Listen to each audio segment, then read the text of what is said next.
Hello students. आज हम लोग यूआरटीएस का सॉल्यूशन देखने वाले हैं।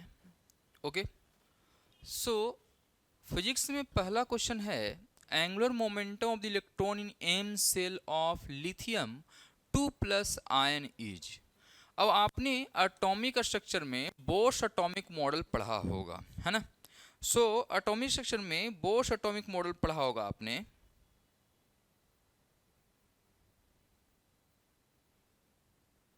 बोर्स एटॉमिक मॉडल के अकॉर्डिंग अगर हम देखेंगे तो उसके अकॉर्डिंग क्या होगा वो जैसा देखते हैं। तो सर हमने देखा होगा कि sir angular momentum M V R is equal to N H upon 2 pi होता है। हमने ऐसा पढ़ा था, है ना। नाउ लिथियम 2 प्लस प्लस है और उसका एम सेल के बारे में पूछा है। कौन सा सेल के बारे में पूछा है सर? एम सेल के बारे में पूछा है। नाउ एम सेल का मतलब कौन सा आपने पढ़ा होगा? पहला होता के, है ना, उसके बाद एल एम। सही है सर। तो इसका मतलब ये थर्ड ऑर्बिट, एम सेल का मतलब थर्ड ऑर्बिट हो जाएगा, है ना। के एल एम एन ऐसा पढ़ा होगा आपने सेल। तो एम आ रहा थर्ड ऑर्बिट में। थर्ड ऑर्बिट के लिए एन की जो वैल्यू हो जाएगी वो 3 के बराबर हो जाएगी। हमसे पूछा है एंगुलर मोमेंटम। ए हमारा एंगुलर मोमेंटम है L which equal to N H upon 2 pi होता है। अब चूंकि थर्ड ऑर्बिट के लिए पूछा है हमें या थर्ड सेल के लिए पूछा, तो इसलिए मैं एन की जगह पर 3 पुट कर दूंगा। तो 3h अपॉन 2 पाई हो जाएगा। करेक्ट ऑप्शन हो जाएगा third. Okay sir. Next,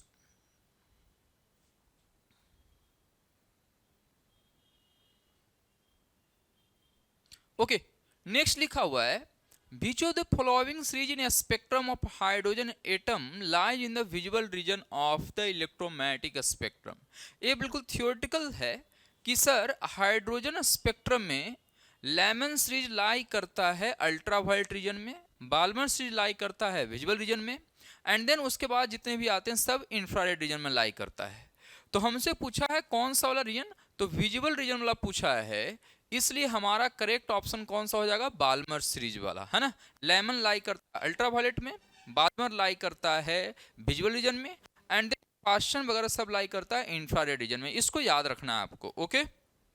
next question, the velocity of an electron in ground state of H atom is nearly.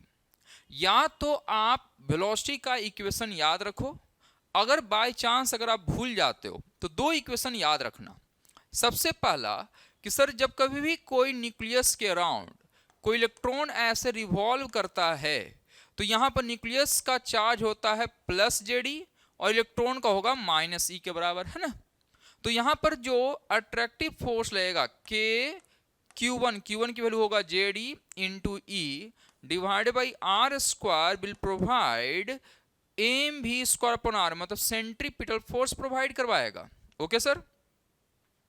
यहां से हो जाएगा के की value 1/4 pi epsilon naught Z E square, एक आर से एक आर कैंसिल हो जाएगा तो बचेगा सिर्फ यहां पर R, that is equal to M V square. पहला इक्वेशन। एंड दूसरा इक्वेशन आपने बोर्स क्वांटाइजेशन रूल पढ़ा होगा, M V R angular momentum is equal to N H upon 2 pi होता है ना। एन एच अपॉन 2 पाई होता है।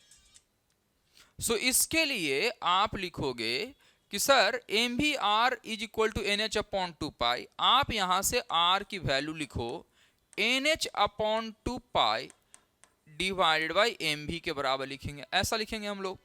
ओके। ये इक्वेशन हो गया सेकेंड। अब इस वाले इक्वेशन फर्स्ट और सेकेंड इक्वेशन से अगर हम देखेंगे तो आप निकाल सकते हो कि इस आर की वैल्यू को यहां पर पुट कर दो तो आंसर आ जाएगा Z E square divided by 4 pi epsilon naught, R की वैल्यू है N H divided by 2 pi M V, तो 2 पाई एम भी ऊपर चला जाएगा, है ना, दैट इज इक्वल टू बचेगा एम भी स्क्वायर।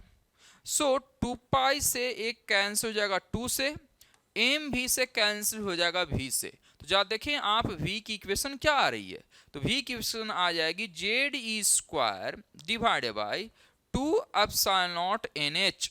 तो आप चाहो तो इस v की वैल्यू को याद करो और अगर भूल जाते हो तो इस तरीके से क्लास में प्रूफ कर सकते हो, बहुत लंबा नहीं है ये, है ना।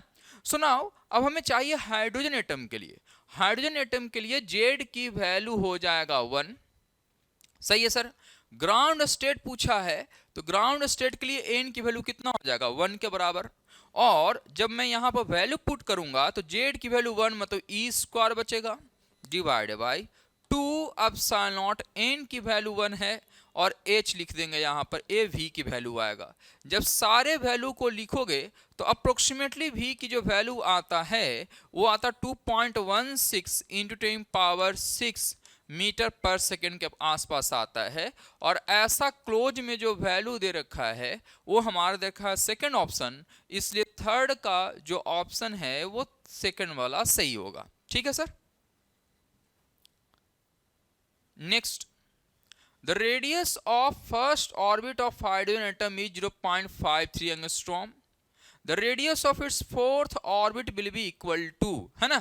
सो हमें रेडियस ऑफ फर्स्ट ऑर्बिट दे रखा है and radius of fourth orbit पूछा है। तो आपने पढ़ा होगा कि sir r is equal to होता है N square divided by Z into R naught. R naught को कभी कभी बोलते हैं बोर्स रेडियस। क्या बोलते हैं सर इसे, बोर्स रेडियस। और बोर्स रेडियस किसके लिए होता है, हाइड्रोजन एटम का फर्स्ट ऑर्बिट का जो रेडियस होता है, जो ए वाला वैल्यू दे रखा है, इसको कभी कभी बोलते हैं हम लोग बोर्स रेडियस। क्या बोलते हैं सर, बोर्स रेडियस बोलते हैं। तो यहां पर r की वैल्यू होता है N square by Z into R naught. R naught की वैल्यू यहां पर दे रखा है। नाउ यहां पर फोर्थ ऑर्बिट के बारे में पूछा है। तो सर फोर्थ ऑर्बिट के लिए हाइड्रोजन एटम है तो यहां पर जेड की वैल्यू हो जाएगा 1 एंड एन की वैल्यू हो जाएगा 4। तो hence r is equal to 4 का square divided by 1 into R naught हो जाएगा 0.53। So this imply r is equal to 16 into 0.53 that is equal to 8.48 angstrom के आसपास आ जाएगा ये, ठीक है सर। तो फोर्थ ऑप्शन हमारा सही है। Kinetic energy of an electron in second Bohr's orbit of hydrogen atom will be equal to क्या होगा, तो second Bohr's orbit of hydrogen atom, है ना। सर देखो आपको अगर याद होगा तो सर पता होगा कि जो काइनेटिक एनर्जी होता है, इसको याद भी रखना, काइनेटिक एनर्जी की जो वैल्यू होता है that is mod of total energy के बराबर होता है ना, ये याद रखना बिल्कुल। So kinetic energy hydrogen like atom में फॉर्मूला होता है 13.6 minus 13.6 into Z square upon N square, and चूंकि हम लोगों ने मॉड लगा दिया है तो वैल्यू आ जाएगा 13.6 Z square divided by N square के बराबर आ जाएगा। नाउ हमें काइनेटिक एनर्जी हाइड्रोजन एटम के लिए पूछा है तो हाइड्रोजन एटम के लिए जेड की वैल्यू हो जाएगा 1, है ना। और पूछा है सेकेंड ऑर्बिट में मतलब एन की वैल्यू 2 के बराबर। So hence kinetic energy is equal to 13.6 Z square मतलब 1 का स्क्वायर डिवाइडेड बाई एन का स्क्वायर मतलब 2 का स्क्वायर। जब करेंगे तो आ जाएगा 13.6 डिवाइडेड बाई 4 और ये वैल्यू आ जाएगा 3.4 इलेक्ट्रॉन वोल्ट के बराबर। वैसे भी अगर आप चाहो तो सेकेंड ऑर्बिट का कितना होता है याद भी होता है आपको, है ना। तो आप डायरेक्टली अगर याद कर रखे हो तो डायरेक्टली आप आंसर लिख सकते हो। सो फिफ्थ वाले ऑप्शन का आंसर हो जाएगा थर्ड। ओके, नेक्स्ट है हमारा question, ratio velocity of electron in H atom in its first second and third orbit respectively will be. तो जरा देखो यहां पर v का इक्वेशन हमने लिख रखा है ना। v का इक्वेशन जो लिखा था वो कितना लिखा था sir, so v is equal to होता Z E square divided by 2 epsilon naught NH। So v is equal to होता है Z E square divided by 2 epsilon naught NH, है ना। अब किसी एक हाइड्रोजन लाइक एटम के लिए पूछा है तो v is inversely proportional to n है, ये तो साफ साफ दिख रहा है यहां पर, है ना। सो हमें पूछा है first second and third orbit का, hence v1 is to v2 is to v3 is equal to 1/1 is to 1/2 is to 1/3। अब एक काम करो, ऐसा कुछ ऑप्शन मिल नहीं रहा है, सब 6 के टर्म्स में लिखा हुआ है, तो क्या करो इन सारे रेशियो को ना 6 से मल्टीप्लाई कर दो। तो वैल्यू क्या आ जाएगा? सो दिस इंप्लाई, और मैं लिख सकता हूं V1 is to V2 is to V3 is equal to 6 is to 3 is to 2 के बराबर। ओके, सो इस तरीके से आंसर हमारा सही आएगा third option. The angular momentum of electron in A given orbit is J, it's kinetic energy will be, है ना, बड़ा सिंपल सा क्वेश्चन है सर। सिंस एम भी J की वैल्यू होता है एम भी आर के बराबर, है ना, एंगुलर मोमेंटम ऐसे ही लिखते हैं, J is equal to M V R. और मैं ऐसा लिख सकता हूं J divided by R is equal to M V. M V क्या है sir? This is linear momentum P, है ना। अब वापस आओ इधर, काइनेटिक एनर्जी पूछा है, तो क्या काइनेटिक एनर्जी का फॉर्मूला आप लोग को याद है? P square divided by 2m होता है ना। नाउ P की वैल्यू हमें पता है J बाई आर है, तो 1/2m इंटू P की वैल्यू है J अपॉन आर का whole square which equal to J square divided by 2m into R square होगा। तो ये ऑप्शन सही हो जाएगा फर्स्ट।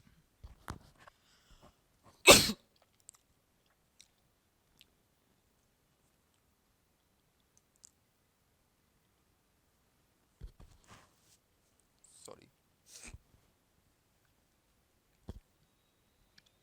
नेक्स्ट है क्वेश्चन 8th वाला, the minimum wavelength in Lyman series is. देखो, वेवलेंथ मिनिमम करना है हाइड्रोजन लाइक एटम के लिए।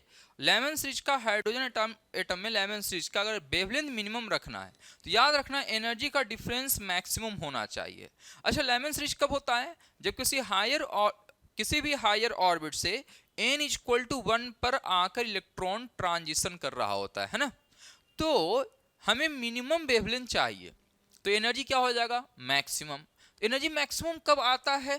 तो एनर्जी मैक्सिमम होता है जब इंफिनिटी से इलेक्ट्रॉन ट्रांजिशन करे n इज इक्वल टू 1 पर, है ना। सो इंफिनिटी से n इज इक्वल टू 1 पर ट्रांजिशन करे, तब जाकर एनर्जी मैक्सिमम होगा और वेवलेंथ मिनिमम होगा। तो सर हमें वेवलेंथ का फॉर्मूला है 1 upon lambda is equal to R Z square, है ना। अब चूंकि हाइड्रोजन होगा तो जेड की वैल्यू 1 हो जाएगा, 1 अपॉन एन स्क्वायर, तो 1 upon N square n1 square minus 1 upon n2 square लिखेंगे। सही है sir. Now this imply 1 upon lambda is equal to R. Minimum करने के लिए a n2 की जो वैल्यू है वो हो जाएगा इंफिनिटी और n1 की वैल्यू हो जाएगा 1। तो लैम्डा मिनिमम जब लिखेंगे तो that is equal to R 1 upon 1 का स्क्वायर माइनस 1 अपॉन इंफिनिटी का स्क्वायर, और ये वैल्यू बचेगा 1 upon lambda minimum which equal to R 1, है ना। तो हमें चाहिए लैम्डा मिनिमम, सो इससे हो जाएगा 1 upon R is equal to lambda minimum. So ये वाला करेक्ट ऑप्शन हो जाएगा 8th ऑप्शन, 8 का first option. Okay, next question, if an electron jumps from third orbit to second orbit in hydrogen atom the wavelength emitted of photon will be. तो sir हम लोग को पता है 1 upon lambda is equal to R, अभी हमने पीछे करवाया 1 upon n1 square minus 1 upon n2 square, ऐसा लिखेंगे बच्चा, है ना, जहां पर n1 होता है लोअर ऑर्बिट और n2 होता है हायर ऑर्बिट।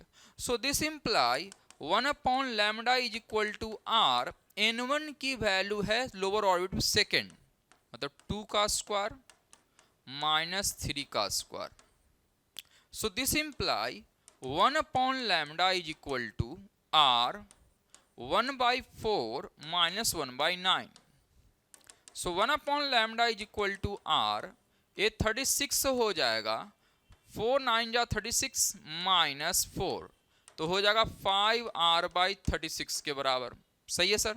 सो ये हो गया 1 upon lambda is equal to 5r/36, लेकिन वेवलेंथ पूछा है, इस लैम्डा इज इक्वल टू हो जाएगा 36 divided by 5r which equal to lambda. तो सही ऑप्शन आ रहा है फर्स्ट, है ना। Next question,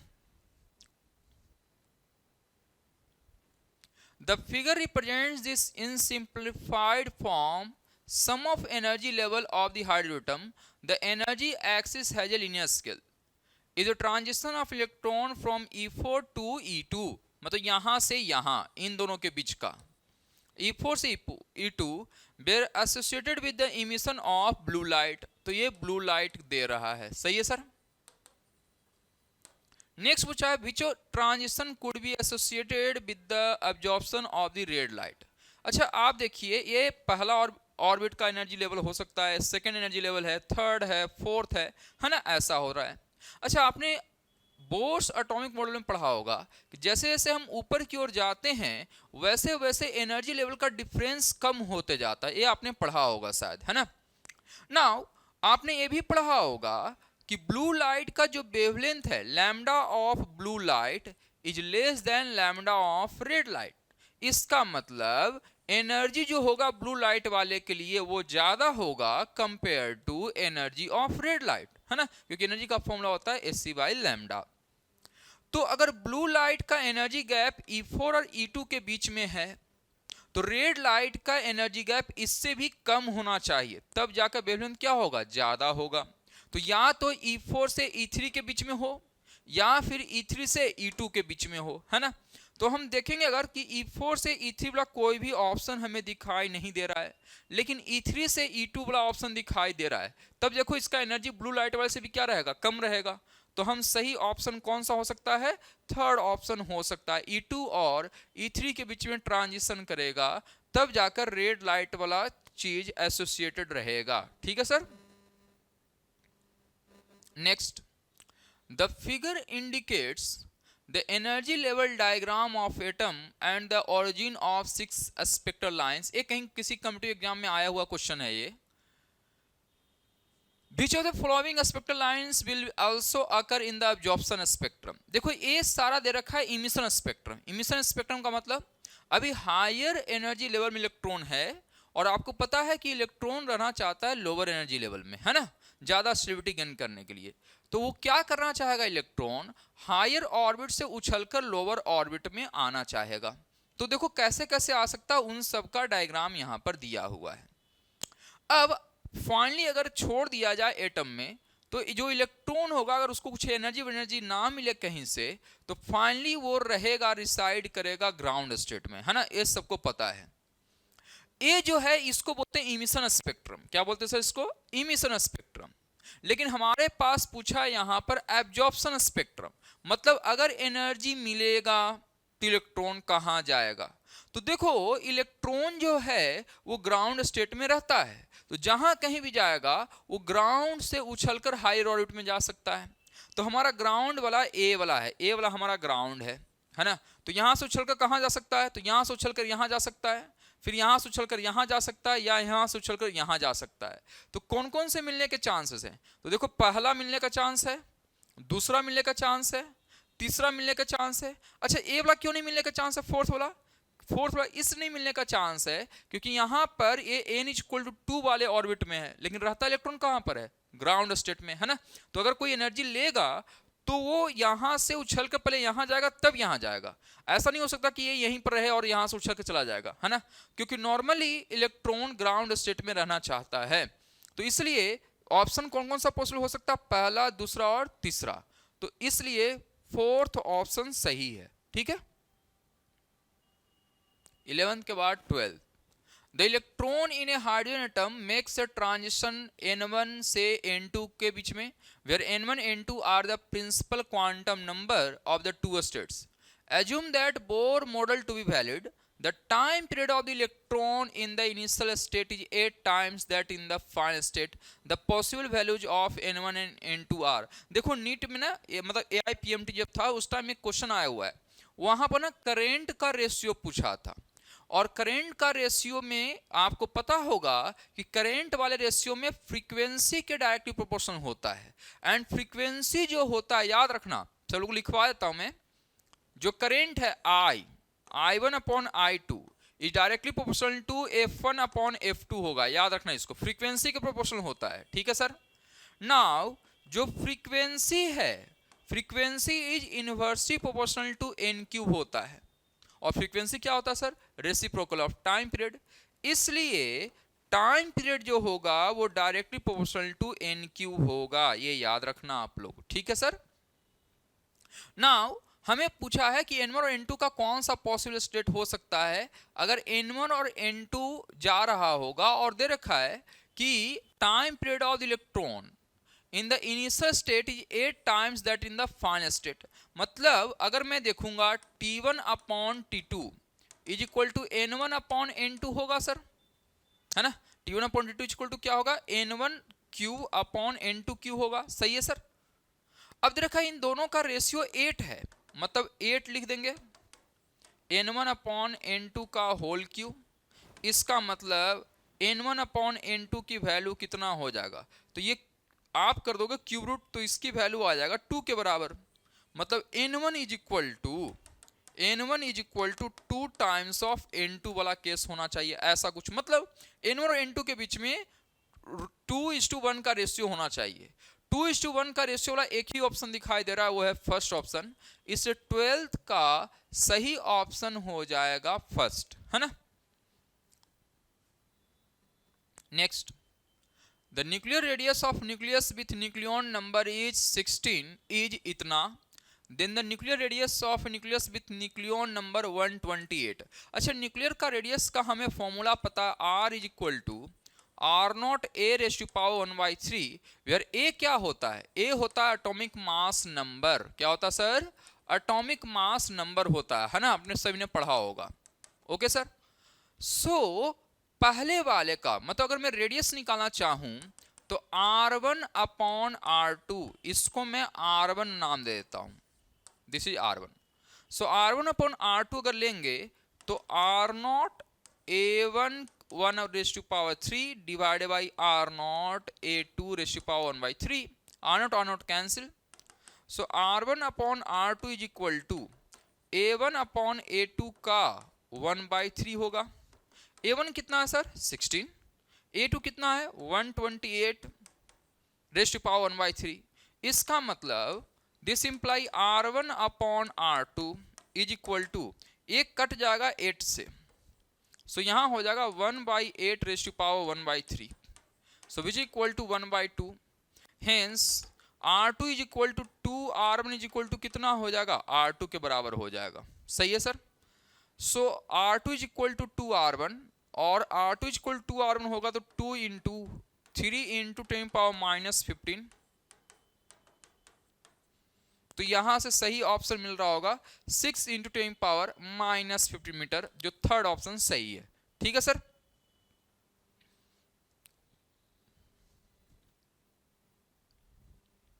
next, assume that the nuclear binding per nucleon का ग्राफ दे रखा है, versus mass number A is shown in the figure, use this plot to choose the correct choices given below.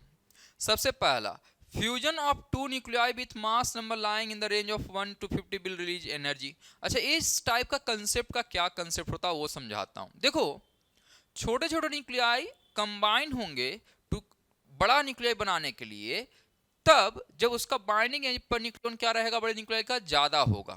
तो इस range का जो nuclei है, वो ऐड होकर इस वाले रेंज में आना चाहता है, और इससे जो बड़ा वाला न्यूक्लियाई है, इस वाले में तो 200 से ऊपर वाला, ये जो है न्यूक्लियाई फिट होता है फ्यूजन रिएक्शन के लिए। किसके लिए फिट होता है सर, फ्यूजन रिएक्शन के लिए। और यहां वाला छोटा वाला किसके लिए है सर, फ्यूजन रिएक्शन के लिए।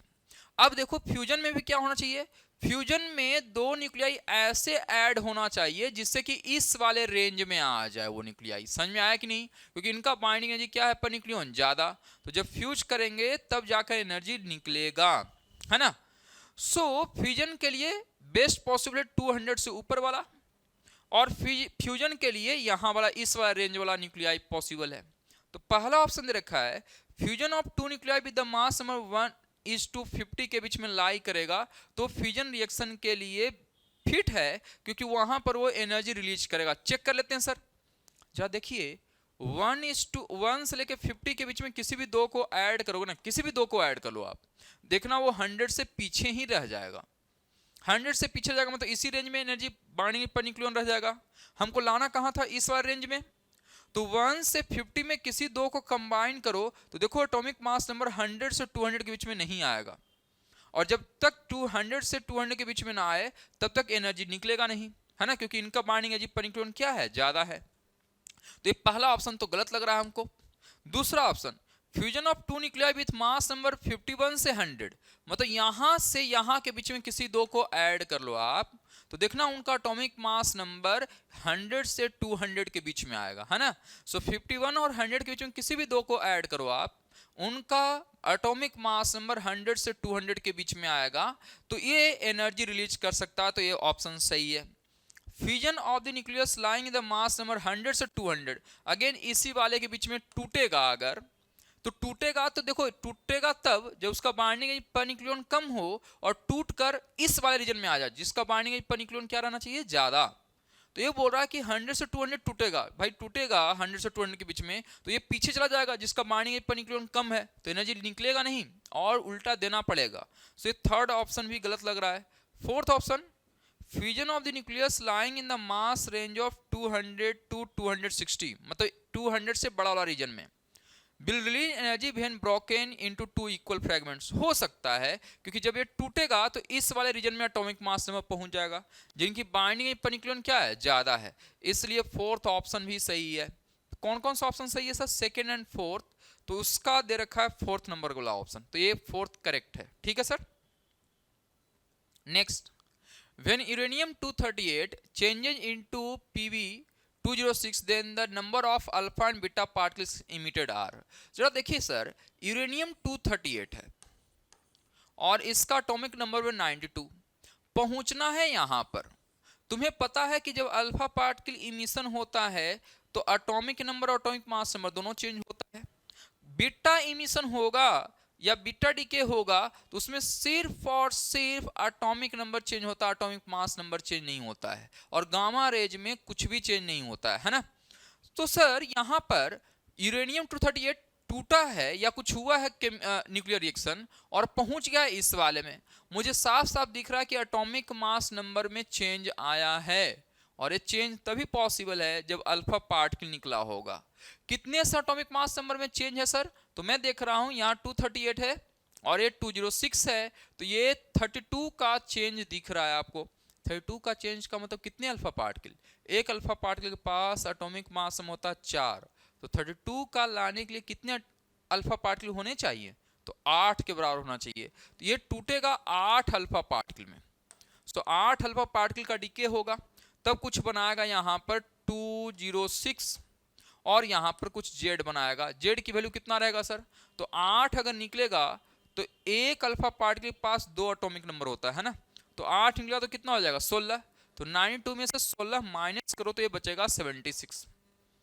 अब एक्स कोई अननोन होगा, अब उसके बाद बोला फाइनली ये बनाना है, तो पीबी 206 और 82 लाना है।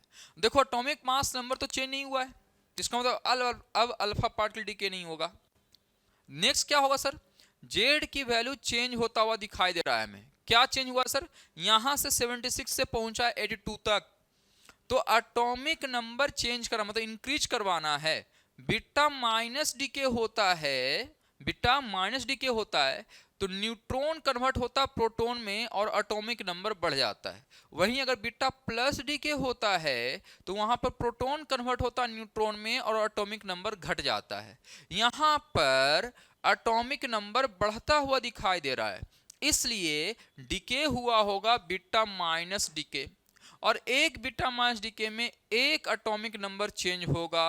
यहां पर कितने का चेंज दिखाई दे रहा है सर, 6 का, इसका मतलब 6 बीटा माइनस डीके हुआ होगा। तो सही ऑप्शन कौन सा दिख रहा है, 8 alpha particle and 6 beta particles, मतलब फोर्थ ऑप्शन सही दिखाई दे रहा है। सो 15 का हो जाएगा fourth option. Okay next, the ratio of neutron proton in radioactive nuclei after positive beta particle emission। देखो पॉजिटिव बीटा पार्टिकल में कब होता है सर, तो फॉर पॉजिटिव बीटा पार्टिकल के लिए एक प्रोटॉन कन्वर्ट होता है न्यूट्रॉन में, है ना, प्लस यहां पर कन्वर्ट करेगा पॉजिट्रॉन, प्लस यहां पर निकालेगा आपको, यहां पर निकालेगा एंड न्यूट्रिनो पार्टिकल, कौन सा निकालेगा सर, न्यूट्रिनो पार्टिकल। अब जरा गौर करके देखिए, जब बीटा प्लस डीके हो रहा मतलब पॉजिटिव बीटा पार्टिकल इमिशन हो रहा है, उस केस में न्यूट्रॉन का नंबर बढ़ रहा होगा एंड प्रोटॉन का नंबर क्या हो रहा होगा, घट रहा होगा। तो N/P रेशियो क्या हो जाएगा, इससे बढ़ जाएगा। तो 16 का हो जाएगा first option. Which of the following graphs might represent relationship between atomic mass number and total binding energy of the nucleus for nuclei heavier than Fe? Fe वो है जिसका binding energy per nucleon maximum होता है, maximum binding energy per nucleon होता है। और iron के बाद अगर मैं थोड़ा सा ग्राफ बनाकर समझाऊं, तो अगर आप binding energy per nucleon versus atomic mass number का ग्राफ देखो, तो कुछ ऐसा आपको नजर आ रहा होगा, इस टाइप का, है ना, जहां पर एटॉमिक मास नंबर आयरन वाले के लिए, मतलब 56 वाले के लिए सबसे मैक्सिमम होता है बाइंडिंग एनर्जी पर न्यूक्लियन, है ना। तो हम देख रहे हैं कि आयरन जो 56 वाला है, उसके बाद धीरे धीरे बाइंडिंग एनर्जी पर न्यूक्लियन क्या हो रहा है सर, घट रहा है। और ये थोड़ा सा क्वेश्चन दिमाग वाला है। यहां पर देखो क्या दिया हुआ है, यहां से बाइंडिंग पर न्यूक्लियन नहीं दिया है, यहां दिया हुआ है टोटल बाइंडिंग एनर्जी और यहां पर लिखा हुआ एटॉमिक मास नंबर। जबकि हमें ग्राफ किसका पता है, बाइंडिंग एनर्जी पर न्यूक्लियन का, मतलब B/A का रेशियो हमें पता होगा। तो B/A रेशियो धीरे धीरे क्या होता है, आयरन के बाद बढ़े, घटेगा। क्या होगा सर, घटेगा। लेकिन यहां तो सर दे रखा है बाइंडिंग एनर्जी और एटॉमिक मास नंबर, तो जब देखते हैं B/A क्या देगा। इन सारे ग्राफ में y एक्सिस पर है बाइंडिंग एनर्जी और x एक्सिस पर है एटॉमिक मास नंबर, मतलब B/A यहां पर दे देगा इन सारे ग्राफ का स्लोप। क्या देगा सर, स्लोप। अब मुझे पता है कि आयरन के बाद वाले के लिए B/A रेशियो घटते जा रहा है, मतलब स्लोप भी यहां पर क्या होगा, ग्राफ्स का घटेगा। तो यहां देख रहे हैं कि सर स्लोप कांस्टेंट है, यहां भी कांस्टेंट है, यहां भी कांस्टेंट है, स्ट्रेट लाइन है, इसलिए स्लोप घटता हुआ देखो ये यहां पर दिखाई दे रहा है। स्लोप का मतलब टेंजेंट का स्लोप। देखो टेंजेंट का स्लोप धीरे क्या हो रहा है, घट रहा है। तो सही ऑप्शन कौन सा हो जाएगा, थर्ड हो जाएगा। ये थोड़ा अच्छा क्वेश्चन था।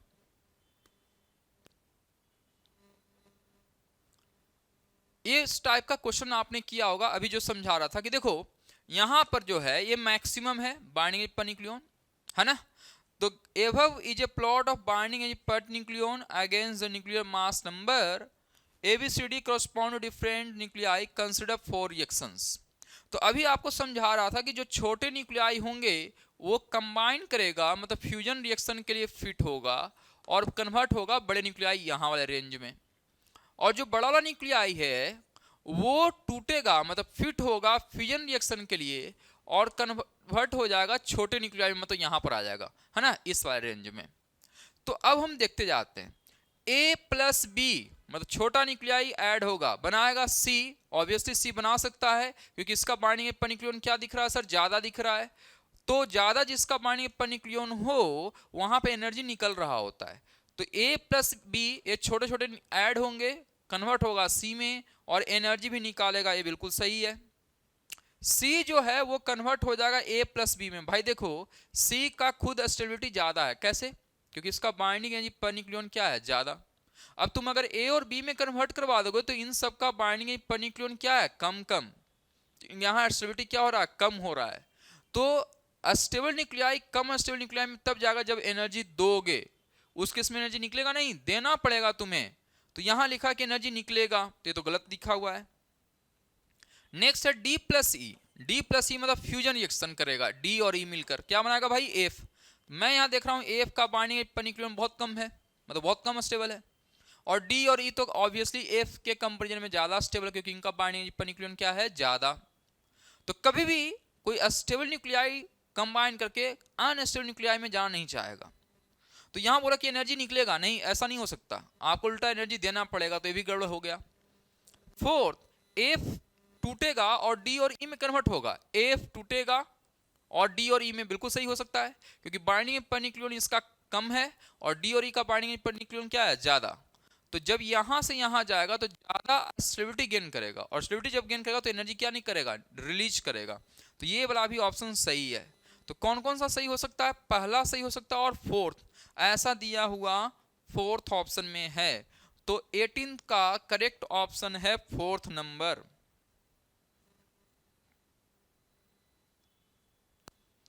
Wavelength of radiation is lambda naught when electron jumps from third orbit to second orbit of hydrogen atom। ठीक है, सो थर्ड से n is equal to third से आ रहा है n is equal to second में, तो उस वक्त लैम्डा नॉट निकल रहा है। तो पहले देखते हैं कि लैम्डा और ऑर्बिट के बीच में रिलेशन ऐसा क्या है। तो 1 lambda is equal to R 1/n1 square minus 1/n2 square होता है। सही है sir. So 1 lambda is equal to R, n1 की जो वैल्यू है वो है 3, कितना है सर, सॉरी 2 है, लोअर ऑर्बिट लेते हैं, सॉरी गलती लिख दिया, n इज इक्वल टू 2। सो 2 का स्क्वायर माइनस 1/3 का स्क्वायर, ये वैल्यू बचकर आएगा 1 lambda is equal to R 1/4 minus 1/9। इसको सॉल्व करेंगे तो आएगा आर 36, ये 9 माइनस 4। सो वैल्यू बचेगा 1 lambda is equal to 5r/36। और ये वाला वेवलेंथ दे रखा है लैम्डा नॉट वाला, कौन सा दे रखा है सर, लैम्डा नॉट वाला। सही है सर, पहला इक्वेशन। नेक्स्ट दे रखा है if the electron jump from the fourth to second orbit, तो उस वाले में लिखते हैं sir 1 lambda is equal to R 1/2 का स्क्वायर माइनस 1/4 का square. So that is equal to R 1/4 minus 1/16। तो ये वैल्यू बचेगा 1 lambda is equal to R 16 4 minus 1, मतलब 3r/16 हो जाएगा। अब एक काम करो, तुम्हें लैम्डा निकालना है तो हम क्या करते हैं, डिवाइड कर देते हैं, है ना। तो फर्स्ट डिवाइडेड बाई सेकेंड, तो 1 लैम्डा नॉट डिवाइडेड 1 लैम्डा करो तो ऊपर चल जाएगा, तो लैम्डा अपॉन लैम्डा नॉट बचेगा। आर से आर कैंसिल हो जाएगा, है ना, आर और आर क्या हो जाएगा सर, कैंसिल। बचेगा 5/36 डिवाइडेड बाई 3 इंटू 16 ऊपर चला जाएगा, तो बचेगा ये 4 4 जा 16 4 9 जा 36, तो बचेगा 20/27। इससे लैम्डा इज इक्वल टू हो जाएगा 20/27 लैम्डा नॉट। सो ऐसा ऑप्शन दिख रहा है सेकेंड, तो 19th का सेकेंड ऑप्शन करेक्ट होगा। ठीक है,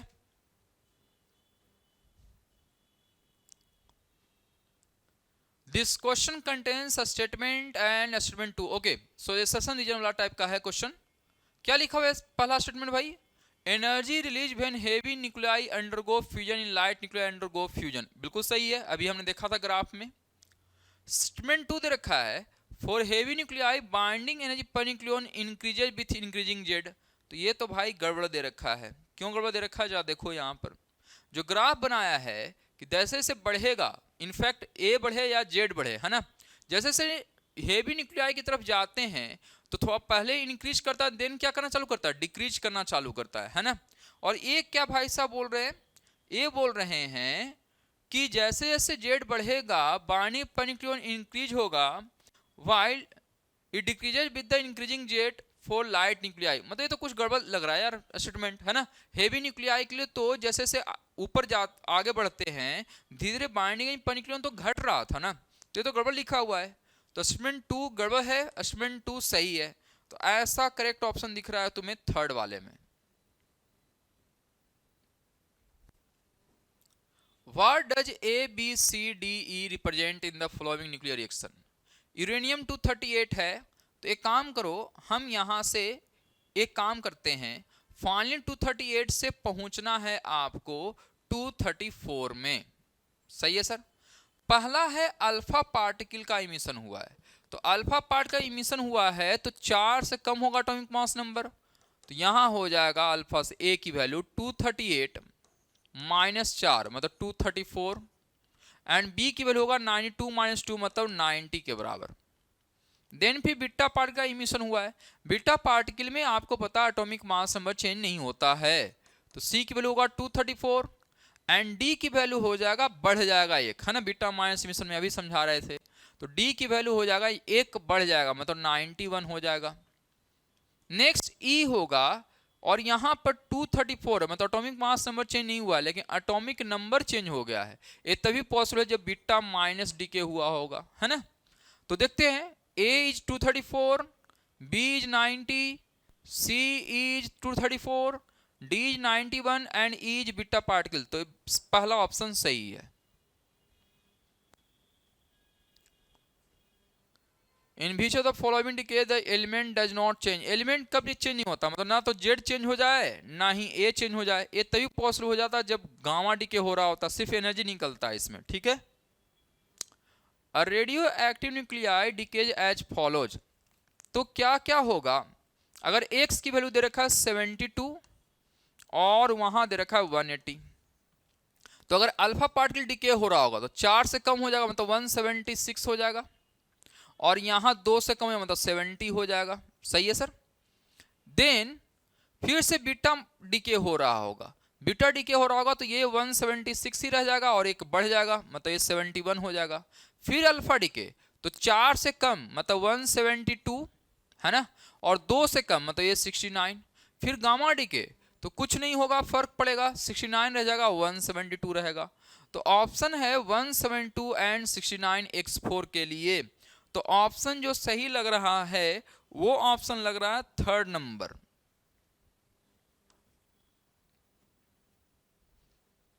binding energy per nucleon of deuteron and helium are 1.1 and 7 mega electron volt respectively. When two neutrons fuse together to form helium, the energy released in this process is, देखो दो neutron को मिला रहे हैं है ना, टू मेक हीलियम 24, ऐसा बना रहे हैं सर। देखो इस टाइप का क्वेश्चन करने के लिए तुम्हें बताया गया था कि अगर ऐसा दे रखा हो तो क्या करो, आपको सबसे पहले तो बाइंडिंग एनर्जी निकालना है। तो हम यहां पर देखेंगे दो न्यूट्रॉन है, तो इन सब का बाइंडिंग एनर्जी कितना होगा सर, तो इन सब का रिएक्टेंट साइड में बाइंडिंग एनर्जी है, एक न्यूट्रॉन का जो दे रखा है वो दे रखा है 1.1 mega electron volt per nucleon दे रखा है। न्यूक्लियन का नंबर कितना है 2, तो देखो कितना होगा सर 2 इंटू 1.1 प्लस 2 इंटू 1.1, तो रिएक्टेंट साइड में हो जाएगा 2.2 plus 2.2 that is equal to 4.4 mega electron volt हो जाएगा। दूसरे साइड में हीलियम का दे रखा है 7 mega electron volt per nucleon दे रखा है ना। सो यहां पर जो एनर्जी होगा मतलब बाइंडिंग एनर्जी जो होगा दैट इज इक्वल टू होगा 7 इंटू 4 मतलब 28 मेगा इलेक्ट्रॉन वोल्ट हो जाएगा। सही है सर। तो कितने का एनर्जी निकलेगा, तो energy release is equal to binding energy का डिफरेंस ले लो। तो यहां पर फाइनली है 28 मेगा इलेक्ट्रॉन वोल्ट और स्टार्टिंग में सिर्फ कितना था 4.4, तो इसको माइनस कर दोगे आ जाएगा यहां पर 23.6 मेगा इलेक्ट्रॉन वोल्ट। तो सही ऑप्शन कौन सा हो जाएगा सर, सेकंड हो जाएगा सही ऑप्शन, ठीक है।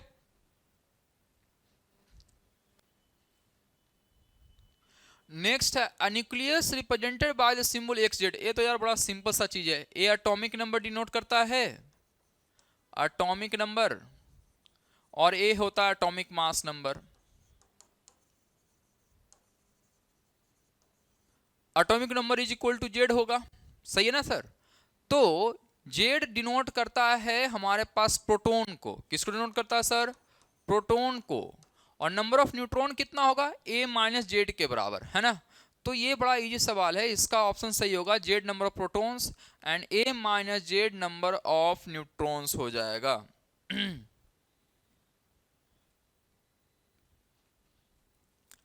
If in a nuclear fusion process the mass of the fusing nuclei be m1 and m2 and the mass of the resultant nuclei be m3, then देखो ये ना न्यूक्लियर रिएक्शन में आपको समझाया गया होगा कि अगर कभी दो न्यूक्लियाई मिलकर एक बड़ा न्यूक्लियाई बना रहा है या छोटा कुछ भी हो रहा होगा, तो फाइनली जब अगर एनर्जी रिलीज हो रहा होगा तो फाइनल जो बनता है उसका मास हल्का सा कम होता है, जिसको मास डिफेक्ट भी बोलते हैं हम लोग है ना।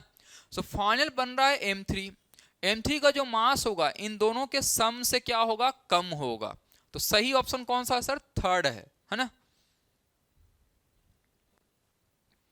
If the binding energy per nucleon in lithium and helium nuclei are इतना and इतना respectively, then the reaction क्या क्या रिएक्शन सर, तो यहां पर ये हाइड्रोजन दे रखा है, ये सिंगल प्रोटॉन लेके बैठा होगा, यहां पर लिथियम है और यहां बना रहा है 2 helium.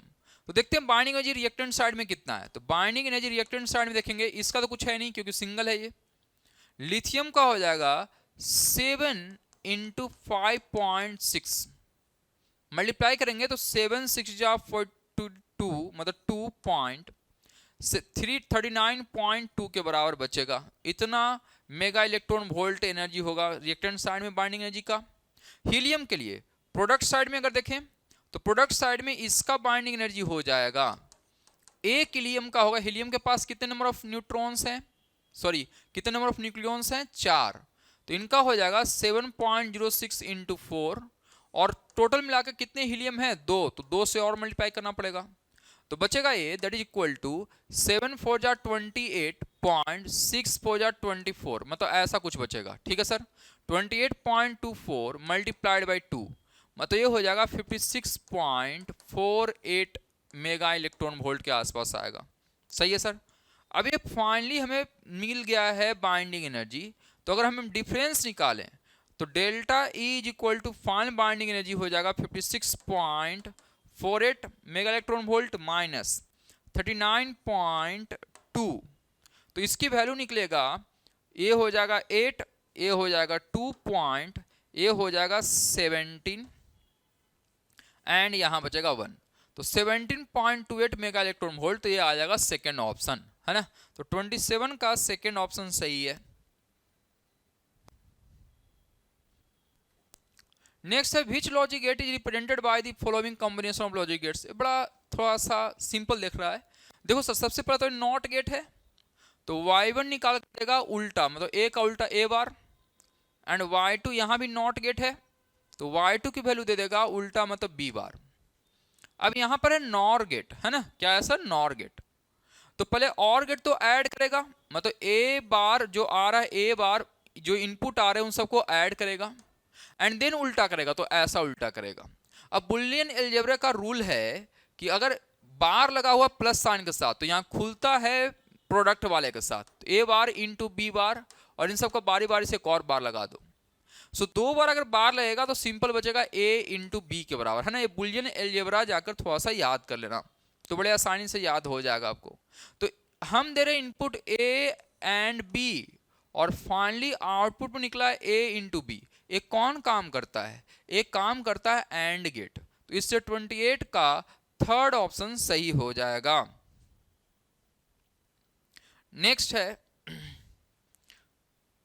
Inputs A and B are given below, combination of logic gates क्या होगा वो जैसा बताइए। तो देखिए सर यहां पर मैं देख रहा हूं कि ये ए है एंड बी है, अब दोनों इनपुट सेम है यहां पर, मतलब a इंटू ए करेगा तो a इंटू ए रहेगा, उसका उल्टा मतलब a बार, और यहां हो जाएगा b बार। फिर यहां पर दे रखा है नैंड गेट, तो a बार इंटू b बार, और उसका क्या करेगा उल्टा, तो ये बचेगा a बार का बार प्लस b बार का बार, सही है सर। तो this is nothing but a plus क्या हो जाएगा b, अब ये यहां पर जाएगा, अब इसको बोल रहा है फिर से उल्टा करो, तो यहां y की वैल्यू बचेगा a प्लस बी का उल्टा, मतलब a प्लस बी का बार हो जाएगा, सही है ना, सॉरी दोनों में सेम जा रहा है, दोनों को ऐड करेगा तो a प्लस बी का क्या हो जाएगा सर, बार हो जाएगा कुछ, सही है सर। अब यहां पर हम देखेंगे तो कौन सा ऑप्शन सही निकल रहा है, तो बारी बारी से चेक करोगे आप, एंड बारी बारी से चेक करोगे तो इसका एक टेबल बनाना, जैसे यहां पर लिखा हुआ है a का वैल्यू 1 है ना, b यहां पर 0 है, तो यहां पर वैल्यू पुट कर देंगे हम लोग, वैसा ही यहां पर ऐसा कुछ दे रखा है, a की वैल्यू 1 b की वैल्यू 1 है ना, तो ऐसे चेक करेंगे तो इसका जो सही ऑप्शन आता है वो 4th नंबर ऑप्शन आता है, ठीक है सर।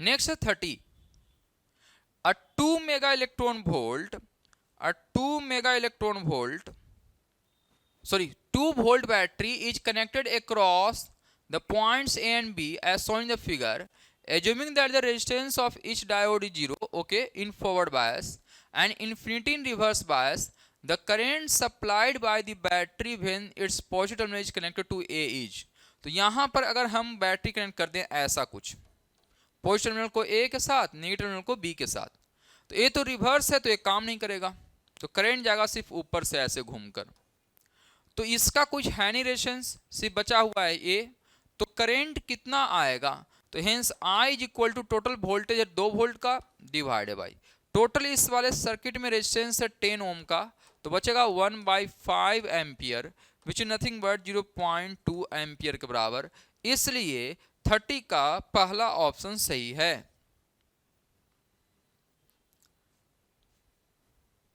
नेक्स्ट है 32. The circuit shown in the figure contains three bodies, each with forward resistance of 50 ohms and with infinite backward resistance. If the battery voltage is 6 volt, the current through the 100 ohm resistance is. देखिए sir, हम यहाँ पर देख रहे हैं कि ये reverse है, तो ये तो काम नहीं करेगा, ये फॉरवर्ड है तो ये दोनों काम करेगा. तो अगर आपको फॉरवर्ड में रहता है तो आपको पता है कि फॉरवर्ड वाले में काम करता है ना. तो सर फॉरवर्ड वाले में काम करेगा और रिवर्स वाले में काम नहीं करता है सर, ये आप सभी को पता होगा यहाँ पर, है ना. तो देखिए फॉरवर्ड वाले में रेजिस्टेंस दे रखा है कि 50 ओम का है, मतलब ये अगर करंट कैरी करेगा तो मैं अगर इसको रिप्लेस करूं तो यहाँ पर 50 ओम का रेजिस्टेंस, फिर 150 ओम का रेजिस्टेंस, मतलब ये 50 ओम है, ये 150 ओम है, फिर नीचे है 50 ओम, फिर यहाँ पर है 50 ओम, और ये यहाँ पर ऐसा होगा. सही है सर. एंड देन यहाँ पर लगाया हुआ होगा 6 वोल्ट. सही है सर. ऊपर में दे रखा है 200, है ना, ऊपर में हो जाएगा 200,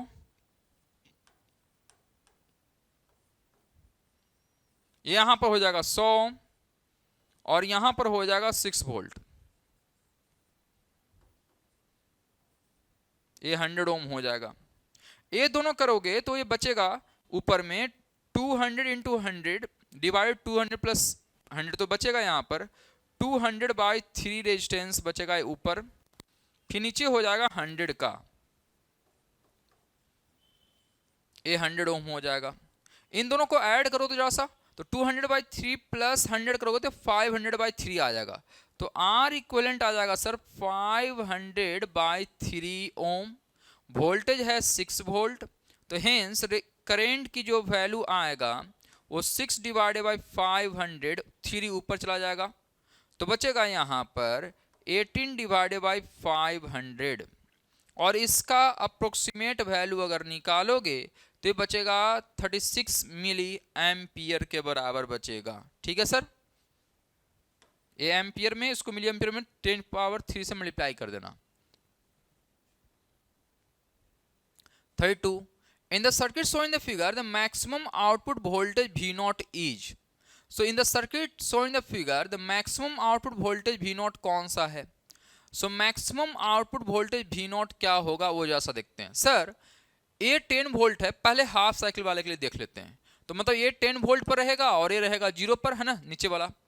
तो जब जाएगा ये, तो मैं देख रहा हूं ये वाला फॉरवर्ड बायस है, ये फॉरवर्ड है, और ये वाला रिवर्स बायस हो जाएगा. तो रिवर्स बायस तो सर काम नहीं करेगा, फॉरवर्ड बायस काम करेगा. तो बनेगा कैसा सर्किट? तो ये ऊपर से ऐसा स्ट्रेट लाइन, फिर यहां पर होगा एक रेजिस्टर, फिर यहां पर एक काम नहीं कर रहा है ना, याद रखना इसको, फिर यहां पर एक रेजिस्टर, और फिर ये ऐसे, ये इस टाइप पे जाएगा. ये 2 किलो ओम है, यहां भी 2 किलो ओम है, और यहां भी 2 किलो ओम है. तो जब करंट जाएगा सर तो यहां से जाकर यहां से बटेगा और यहां से बटेगा. जरा गौर करके देखिए, ये दोनों आपस में क्या हो जाएगा? सीरीज में. तो जब यहां से आएगा ना सर, तो यहां पर देखेंगे कि एक रेजिस्टेंस हो गया सीरीज में 4 किलो ओम का, और एक रेजिस्टेंस है 2 किलो ओम का.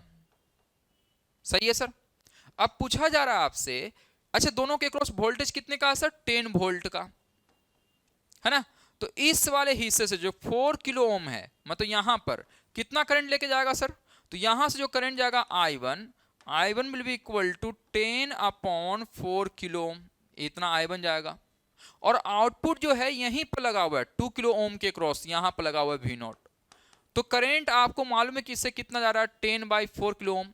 तो hence V0 is equal to, current है 10/4 kilo ohm multiplied by resistance है 2 किलो ओम, तो ये वैल्यू बच जाएगा 5 वोल्ट. तो सही ऑप्शन हो जाएगा second. 33. A Zener diode having breakdown voltage equal to 15 volt is used in a voltage regulator circuit shown in the figure.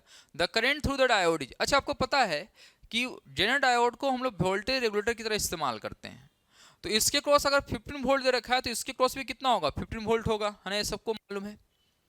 तो अगर यहाँ पर 15 वोल्ट का ड्रॉप हो गया है, टोटल लगाया था 20, उसमें से 15 ए ले लिया, तो इसके क्रॉस कितना आ गया सर, मात्र 5 वोल्ट, है ना। तो करंट आई नॉट कितना आ जाएगा, so I naught will be equal to 5 volt divided by 250, है ना। तो ये बचेगा 1/50 एम्पियर, सही है sir, which is equal to nothing but, ये बचेगा अगर मिली एम्पियर में दे रखा तो 1000 से मल्टीप्लाई कर लो, मतलब 200 मिली एम्पियर हो जाएगा ना। इसके क्रॉस कितना जाएगा सर, तो इसके क्रॉस वोल्टेज वही है जो जनरेटर वायर के क्रॉस होगा। तो यहां पर मैं I2 लिख लेता हूं, यहां पर I1 लिख लेता हूं। तो I2 will be equal to 15 volt divided by 1 kilo, 15 divided 1000 ampere, milliampere में देखोगे अगर आप, है ना। सो मिली एम्पियर में हो जाएगा 15 मिली एम्पियर। ये 200 नहीं होगा, ये 20 मिली एम्पियर होगा, सॉरी, ये हो जाएगा 20 मिली एम्पियर हो जाएगा। ओके, सो ये 20 मिली एम्पियर है, यहां से जा रहा है 50 मिली एम्पियर। तो I1 की वैल्यू कितना होगा सर, तो यहां से जा रहा था, यहां से I0 की वैल्यू जा रहा था 20 मिली एम्पियर, उसमें से इसने ले लिया 15, तो इसके क्रॉस कितना जाएगा, तो 20 माइनस 15 मतलब 5 मिली एम्पियर जाएगा, सही है सर। तो 33 का फर्स्ट ऑप्शन सही है।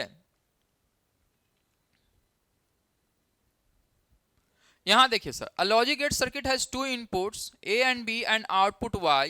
The voltage waveform of A and B and Y are shown figure. Logic gate कौन सा है, सो देखिए सर, यहां पर A and B टेबल बना लेते हैं, तो A B और यहां पर है Y, A भी 0 B भी 0, तो A भी 0 B भी 0, तो Y की वैल्यू कितना आ रहा है, 0।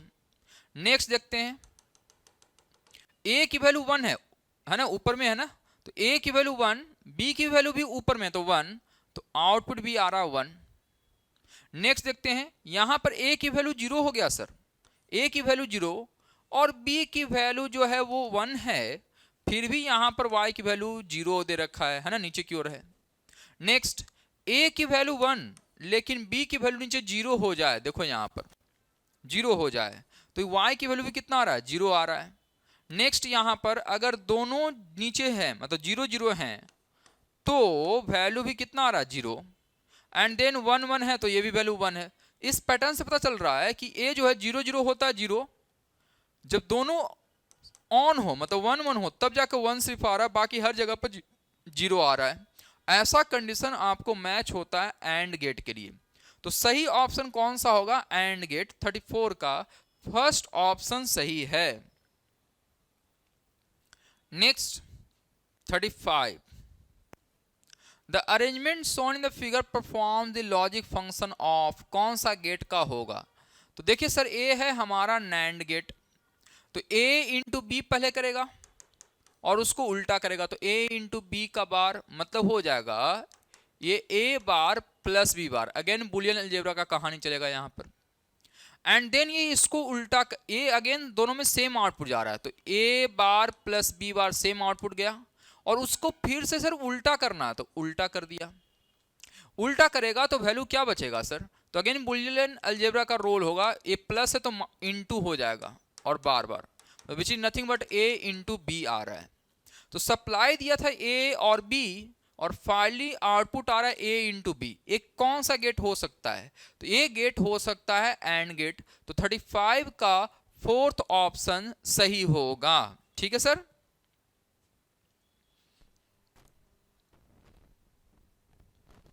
Which of the following Boolean expression is not correct. इसको ना तुम्हें याद करना है सर, जितने भी बुलियन अलजेब्रा हैं उनको याद करना है ना। और जब याद करोगे तो तुम पाओगे कि यहां पर ना सारे के सारे ही रूल गलत लिखे हुए हैं, बुलियन अलजेब्रा के अकॉर्डिंग कोई भी सही नहीं है, इसलिए आप लोग का इसका सही ऑप्शन होगा fourth. Next, which of the following relation is valid for Boolean algebra. Again इसको भी याद करना है, और इसको याद करोगे तो ही तुम्हें समझ में आएगा कि क्या क्या कहाँ लिखा हुआ है। सो 37 का कौन सा करेक्ट दे रखा है, तो जो अगेन याद करने के बाद हमें पता है कि थर्ड ऑप्शन सा सही लग रहा है हमें, ठीक है sir.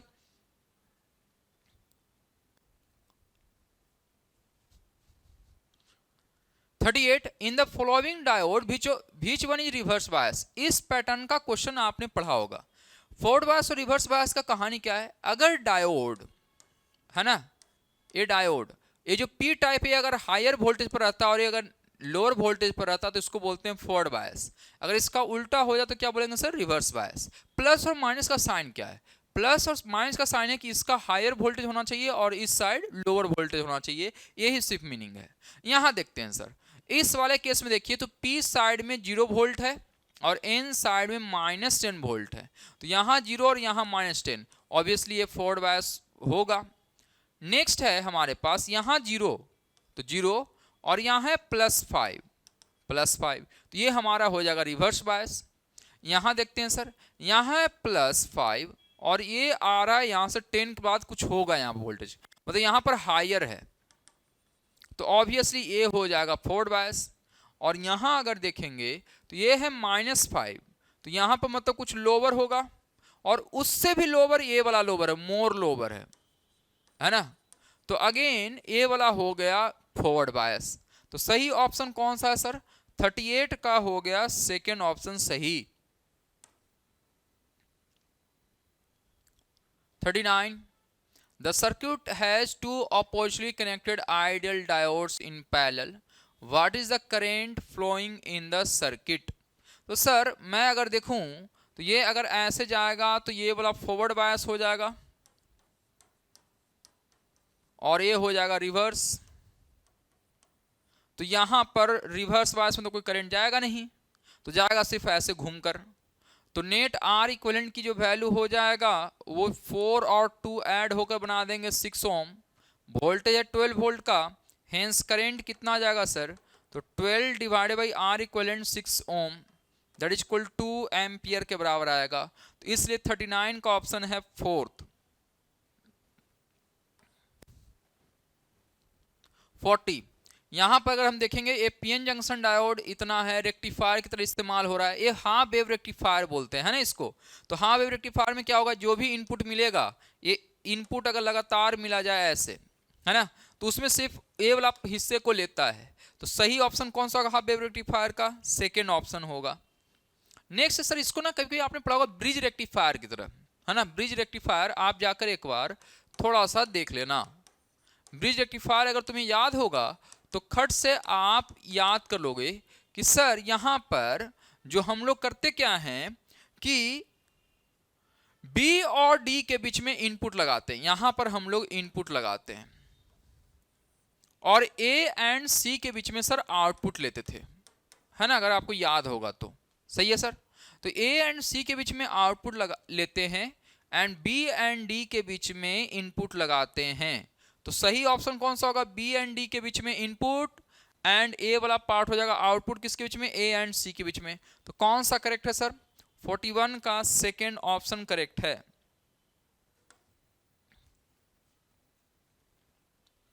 Symbolic representation of photodiode, again इसको एनसीईआरटी से याद करना है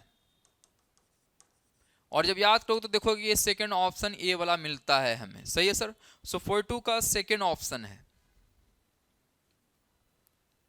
Next, when a PN diode is reversed, then the current through the junction is mainly due to। तो देखो आपने ना PN जंक्शन में दो तरह का करंट पढ़ा था, एक था डिफ्यूजन करंट एंड दूसरा था ड्रिफ्ट करंट।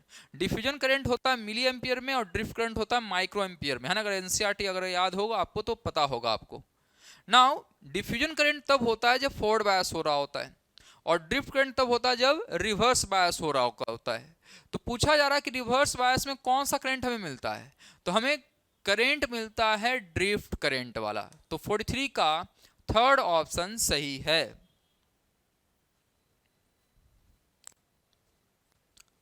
44 अब पी टाइप सेमीकंडक्टर इज, देखो कोई पी टाइप हो एन टाइप हो कुछ भी हो सबके सब न्यूट्रल रहता है, उसमें कोई एक्स्ट्रा चार्ज नहीं रहता। याद रखना, इसमें बहुत बड़ा कंफ्यूजन है कि पी टाइप पॉजिटिवली हो जाएगा एन टाइप नेगेटिव हो जाएगा, ऐसा कुछ नहीं होता है, सबके सब न्यूट्रल होते हैं। सो पी टाइप हो चाहे एन टाइप हो सबके सब न्यूट्रल हैं। तो लिखा हुआ P type semiconductor is positive charge negative charge अनचार्ज, तो सही ऑप्शन कौन सा है, अनचार्ज रहता है। ठीक है sir. 45 in which of the following junction diode is not reverse bias। Reverse bias नहीं है। तो अगेन ये पी टाइप में देख रहा हूं कि मैं लोअर वोल्टेज है और ये वाला हायर वोल्टेज है, तो अगेन ये रिवर्स बायस हो गया।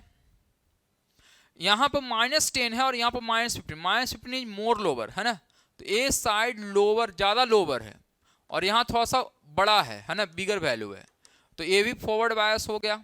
सही है सर। यहां देखेंगे सर तो ये लोअर वैल्यू है और यहां पर हायर वैल्यू है, तो अगेन ये रिवर्स बायस हो गया।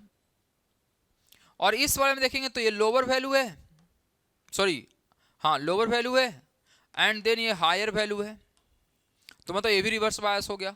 तो फॉरवर्ड बायस सिर्फ और सिर्फ एक ही दिख रहा है, कौन सा ऑप्शन, सेकेंड ऑप्शन दिखाई दे रहा है हमें, तो 45 का सेकेंड ऑप्शन करेक्ट हो जाएगा। ठीक है सर। सो आई थिंक आप सभी को समझ में आ गया होगा। So thank you. ये रहा हमारा URTS का सॉल्यूशन। ओके।